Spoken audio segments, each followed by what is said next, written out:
Bonjour à toutes et à tous l'équipe, j'espère que vous allez bien. Pour cette nouvelle vidéo, on se retrouve pour un bilan classement Ligue 1, Ligue 2 nationale. Ça a beaucoup bougé ces derniers temps, il y a eu pas mal de rencontres. On est sur une semaine à 3 matchs pour la Ligue 2. En Ligue 1, on a encore un déséquilibre de matchs joués par rapport aux équipes européennes comme Paris, Marseille et Lille qui ont quelques matchs de retard, suivi des équipes qui devaient affronter ces équipes-là en 29e journée. On va regarder ce qu'il en est quand même. Et on regardera surtout la Ligue 2 où là les matchs joués sont au niveau, à un niveau d'égalité.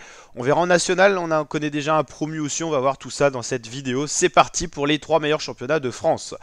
Clermont qui est toujours lanterne rouge, l'espoir d'être maintenu en Ligue 1 s'éloigne pour l'équipe de Clermont, 22 points, 30 matchs joués, ils sont maintenant à 7 points de la sortie de zone rouge, sachant que Metz, le FC Metz a fait un résultat favorable. Lorient en difficulté, mais qui a un match de retard, donc les Merlus vont affronter Paris. Et ça va être un gros match important. Essayez au moins de tirer le match nul pour prendre un point. Tous les points sont précieux en fin de saison. Lorient qui est un peu moins critique que Clermont. Ils ont 4 points d'avance sur Clermont avec un match de retard. Et ils sont surtout à 3 points de la sortie de zone rouge. Le Havre qui coule pour la première fois de la saison en mauvaise posture. Ils sont en place de barragiste, de relégation possible, plausible. C'est la première fois que l'équipe de Lucas Esner, le Hack, l'équipe qui joue au Stade Océane, plonge pour la première fois dans cette zone critique en ayant perdu face à Metz, un adversaire direct pour le maintien.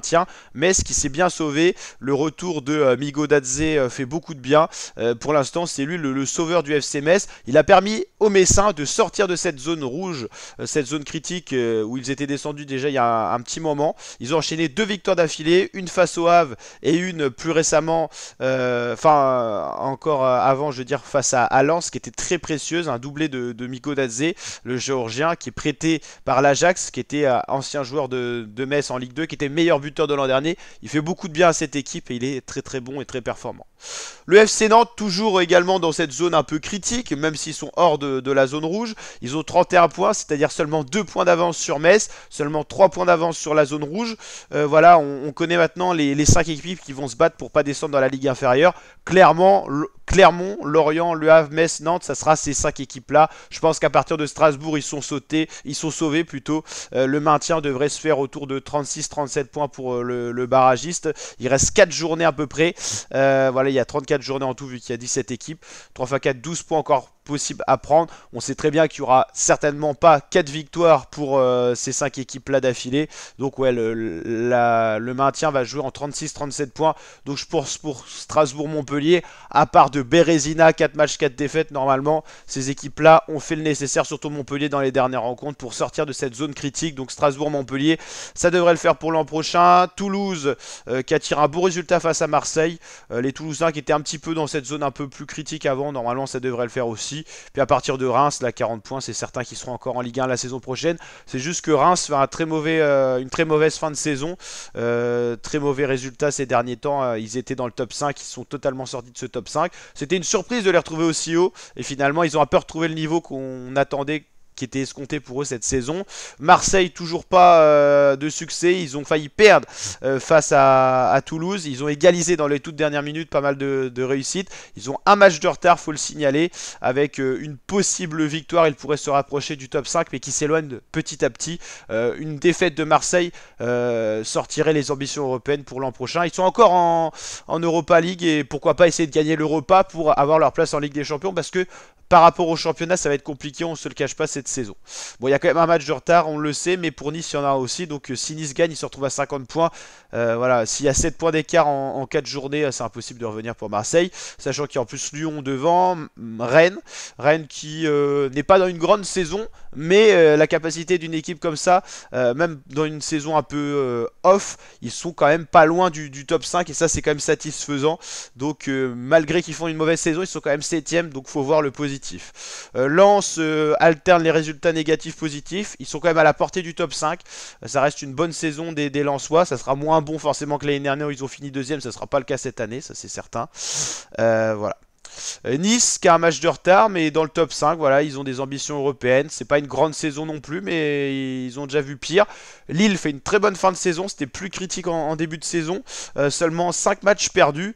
C'est l'équipe après Paris qui a perdu le moins de matchs, 14 victoires. C'est une bonne saison des Lillois qui ont en plus un match de retard. Ils peuvent se retrouver deuxième derrière le Paris Saint-Germain à l'issue de la 30e journée. Donc là c'est quand même positif.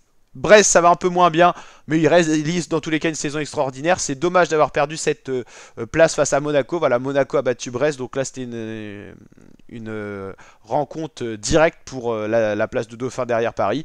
Et puis Paris, normalement, devrait être champion sans trop de surprises. On va voir ce qu'il en est à l'issue de cette 30e journée. Mais en cas de victoire de Paris et de défaite, par exemple, de Monaco, Paris pourrait être sacré champion à 4 journées de la fin. C'est facile, quand il restera 4 rencontres, il y aura 12 points à prendre. 12 points, par exemple, si Paris fait 78, et si voilà, Monaco fait un match nul ou une défaite, dans tous les cas, Paris sera sacré à l'issue de la 30e journée, parce que 69 moins 12, 3 x 4, 12, c'est ça, donc ça ferait 57. Si Monaco n'a pas 57 points, Paris sera sacré dès sa prochaine rencontre face à, en plus, une équipe en difficulté en ce moment, c'est Lorient. Donc voilà. Pour la Ligue 1. Voilà, on a 5 équipes maintenant qui vont se battre pour le maintien et puis c'est à peu près les mêmes chaque année. Nantes, ils étaient déjà dans la zone rouge l'année dernière. Metz, Le Havre, ils viennent de Ligue 2, donc ils n'étaient pas là. Et Lorient, Clermont, ils n'étaient pas dans cette zone rouge. Lorient non plus d'ailleurs. Mais Nantes, ça c'est à peu près toujours pareil. Et puis là, Brest est bien plus haut. Strasbourg, Toulouse, ça devrait le faire, même s'ils sont toujours un peu dans cette zone un peu rouge. C'est vrai qu'il y a eu 4 relégués l'an dernier. En Ligue 2, qu'est-ce qui se passe? Le leader, Auxerre, est en difficulté. 2 défaites d'affilée. Une face à QRM, c'était une surprise parce que QRM est vraiment dans le bas de classement, QVI. Une autre défaite en plus, là, face à Rodez, un adversaire direct pour la montée. Bon, maintenant, on sait que Rodez sera quand même quasiment dans la possibilité d'égaliser en termes de points avec Auxerre. Mais victoire intéressante pour les playoffs. Il y a 2 passages directs en Ligue 1, donc pour l'instant, Auxerre est dans cette position-là. Mais attention du retour d'Angers et Saint-Etienne qui ont gagné quand Auxerre a perdu. Auxerre perd un peu d'avance. Angers revient à 3 points. Donc Angers peut tout à fait encore gagner le championnat. Saint-Etienne 57 points. Ils sont encore 3 pour gagner potentiellement le championnat. Mathématiquement parlant, il y en a plus que ça. Mais globalement, on va pas se voiler la face. Il y a 3 équipes qui peuvent encore gagner ce championnat. Auxerre, Angers, Saint-Etienne. Saint-Etienne, et voilà, il leur manque ce petit point pour être à 3 longueurs d'avance. Là, il y a 4 points de différence. C'est quand même compliqué. En plus, au vu de la DB. Donc, on va pas se cacher que ça va surtout jouer entre Auxerre et Angers. Et à part grosse surprise, peut-être Saint-Etienne. Il y a 19, 9 et 9, 18. Il y a 38 rencontres. Il en reste 5. 5 rencontres. Il y a encore 15 points à prendre. Donc, tout est possible. C'est vrai que oui, on peut quand même dire que Saint-Etienne a encore sa chance pour le championnat. Mais surtout, il faut aller chercher une place de montée directe pour Saint-Etienne pour retrouver la Ligue 1. Paris FC, il faut une très bonne saison. Déjà l'année dernière, ils faisaient une très bonne saison. Ils ont failli être vraiment dangereux pour jouer par exemple une possible montée. Et finalement, voilà, il y a eu trop de défaites quand même l'an dernier. Il n'y avait pas de play-off en plus. Donc voilà, Paris FC qui d'année en année s'améliore. Peut-être qu'un jour ils monteront en Ligue 1. Rodez, c'est vraiment bien. On attendait plus qu'ils jouent potentiellement la relégation. Finalement, ils sont en haut de classement. Ils peuvent espérer même une montée en Ligue 1. Donc ça, c'est incroyable. Le Pau FC qui réalise une de ses meilleures saisons. Laval qui sombre totalement dans le classement. Première fois qu'ils sortent du top 5 depuis quasiment depuis cette année, parce que cette année ils ont toujours été dans le top 5. Laval qui est en train de sombrer, à l'image de Grenoble qui a sombré avant. Grenoble qui est 10e actuellement, mais ils étaient souvent dans le top 5. Caen qui sombre à nouveau avec des résultats toujours négatifs. Caen qui n'a pas du tout eu le niveau escompté face à Ajaccio. Ils peuvent pas du tout ambitionner un top 5 quand ils ont le niveau qu'ils ont eu face à Ajaccio, encore face à Rodez. Face à Rodez, c'est passé sur un peu de chance avec Ali Abdi qui a marqué sur voilà, un contre de Laval. Mais voilà, les Canets n'ont pas eu du tout le niveau face à Ajaccio et donc là, ils se mettent en difficulté eux-mêmes. On va voir s'ils sont capables de se ressaisir. Guingamp n'a pas eu le niveau non plus face à Bastia. C'est toujours compliqué de jouer les équipes corses. Voilà, on va pas se cacher qu'à partir de la 9e place, voilà, c'est plus possible d'ambitionner un top 5. Donc Guingamp, c'est encore possible, bien sûr. C'est hors de ce top 9, voilà, c'est plus possible. Parce qu'en gros, là, si vous voulez, Caen reste à 2 points de la 5e position. Donc là, c'est jouable, même s'il y a beaucoup de gens devant. Beaucoup d'équipes devant. Guingamp, ils sont à 3 points, c'est encore jouable. À partir de Grenoble, voilà, c'est plus jouable, on va pas se le cacher. À 5 points de la 5e place, c'est compliqué, mais c'est surtout qu'il y a beaucoup d'équipes devant. Et dans tous les cas, ces équipes-là devant vont certainement faire des résultats, soit pour se maintenir dans ce top 5, soit pour y arriver. Donc à partir de Grenoble, voilà, il faut jouer le meilleur classement possible. Mais la montée en Ligue 1 n'est plus jouable, même via les playoffs, on va pas se le cacher. Grenoble, Ajaccio, c'était des résultats un peu mieux, même si Grenoble a sombré et Grenoble reste fragile, donc ils vont pas être, on peut le dire, sur 5 matchs, 5 victoires, ça c'est certain. Ajaccio, c'est un peu mieux, ils sont sortis de la zone rouge. Amiens, des résultats positifs mais négatifs, voilà. Ils étaient très bien comme Caen en début de saison, premier, deuxième, Caen et Amiens, et puis finalement ils ont bien sombré dans le classement. Bastia, ça va mieux, ils sont en train de sortir cette zone rouge. Bordeaux alterne entre résultats positifs et négatifs, ce qui leur permet de sortir de la zone rouge. Voilà, on a Dunkerque, Dunkerque qui était plutôt pas mal en ce moment. Ils viennent de National, normalement ils devraient pouvoir se maintenir en Ligue 2. Annecy qui a malheureusement brisé sa série de victoires qui était impressionnante. C'était le meilleur ratio des derniers matchs. Ils ont cette fois perdu face à Grenoble qui a stoppé la série de Annecy, qui affrontera Caen. Donc peut-être une victoire pour Annecy. Caen n'est pas en très grande forme en ce moment. Et puis la zone rouge avec 3, Concarneau, Quevilly, Valenciennes. Valenciennes, on l'a déjà dit plusieurs fois, quoi qu'il arrive, ils seront relégués en national. Mathématiquement, c'est obligé. Quevilly est vraiment dans le rouge, hein. Ils sont à 6 points de la sortie de zone rouge. Ce qui est positif du côté de Quevilly, c'est qu'ils prennent plus de points que les autres équipes pour le maintien. Là, par exemple, dans les 5 dernières rencontres, ils ont pris 3, 4, 5, 6 points, tandis que Concarneau n'en a pris que 2, tandis que 3 n'en a pris que 1. Donc, Quevilly sont dans une bonne passe, ils ont battu le leader et tout ça, donc ils peuvent encore espérer sortir, même si maintenant ils n'ont plus le droit à l'erreur. Il faut impérativement prendre un point du match nul à chaque fois. Victoire, c'est le mieux. Donc voilà, ces équipes qui vont se battre pour la relégation, ça va être Quevilly, Concarneau, 3, Annecy, Dunkerque, Bordeaux. Ils sont encore dans cette zone rouge. À partir de Bastia, ça devrait le faire. On va dire que le maintien va se jouer autour de 42 points certainement. Donc voilà, entre 40 et 43 points, donc 42 points. Si vous avez atteint ces 42 points comme Bastia, Amiens et Ajaccio, ça devrait le faire. Voilà, Bordeaux, Dunkerque, il leur manque pas grand chose, mais attention, une série de 5 matchs, 5 défaites pourrait les mettre dans cette zone rouge de national. En national, eh ben, le leader Red Star sera en Ligue 2 la saison prochaine. Ça, c'est la grande annonce. Ils ont survolé ce championnat. Même s'ils ont perdu leur dernier match, les Red Stars, avec 10 points d'avance sur leur dauphin, sont quoi qu'il arrive en Ligue 2. Il y a 34 rencontres. 34 rencontres, il y a 2 montées directes, sachant que le FC Martigues a 30 matchs joués, 50 points, il y a 12 points d'écart, 3 x 4, 12, avec l'ADB, ouais voilà, c'est ça, Red Star, et quoi qu'il arrive en Ligue 2.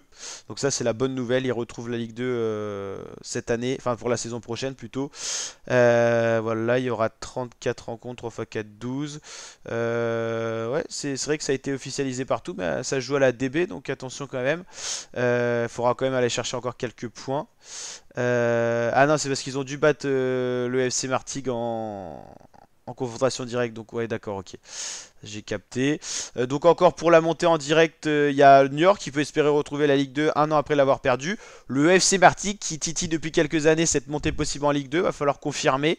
Nancy un petit peu plus loin mais qui peut toujours viser la montée directe. Ensuite on a Le Mans, Dijon qui devrait se maintenir en national, Rouen, Versailles, Sochaux, Orléans, Châteauroux. Villefranche, Nîmes, et ensuite on a cette descente de 6 équipes. Donc pour l'instant Nîmes est dans cette descente plausible en N2, donc ça c'est vraiment catastrophique pour une équipe de ce niveau là. Ensuite on retrouve le Goal FC, MCBG, Avranches qui est depuis quasiment une dizaine d'années en national et qui pourrait perdre cette place en N1 au profit de la N2. Va falloir continuer à tirer des bons résultats. Cholet reste sur de très bons résultats, ils sont derniers, mais ils ont tiré pas mal de victoires. Malheureusement, pour sortir de cette zone rouge, c'est quasiment foutu, hein, parce qu'il y a 7 points d'écart. Il reste 4 rencontres. Il faudrait aller tirer 4 victoires. 3 x 4, 12. Ça serait très compliqué hein, d'être maintenu pour Cholet. C'est quasiment mission impossible, tout comme Épinal. Avranches, c'est encore jouable, mais très compliqué. Et puis pour les autres équipes, il faut aller chercher que des victoires. Il n'y a même pas de match nul à aller chercher. Ça va être compliqué de se maintenir. Je pense qu'à partir de Rouen, le maintien est assuré. Après, toutes les autres équipes peuvent encore être reléguées. C'est un championnat qui est encore assez serré. Et il y a 6 descentes, c'est énorme. Le meilleur buteur, c'est Alan Kerouadan. pour Avranches. Pour la Ligue 2, c'est Alexandre Mendy avec 20 buts marqués. C'est mieux que son record de l'année passée. Mais malheureusement, ces exploits-là passent un peu à la trappe au vu des résultats collectifs du Stade Malherbe. Et Mbappé, même s'il n'a pas joué tous les matchs de la saison, est meilleur buteur avec 24 buts. Dernière année pour Mbappé en Ligue 1. Il s'en va, on le sait, pour la Liga la saison prochaine dans les rangs du Real Madrid. N'hésitez pas à liker la vidéo si elle vous a plu, la team à vous abonner, activer la cloche. Et voilà pour ce bilan complet, classement Ligue 1, Ligue 2 nationale, avant les journées qui arrivent et qui vont s'enchaîner pour la fin des championnats français. Allez, ciao l'équipe.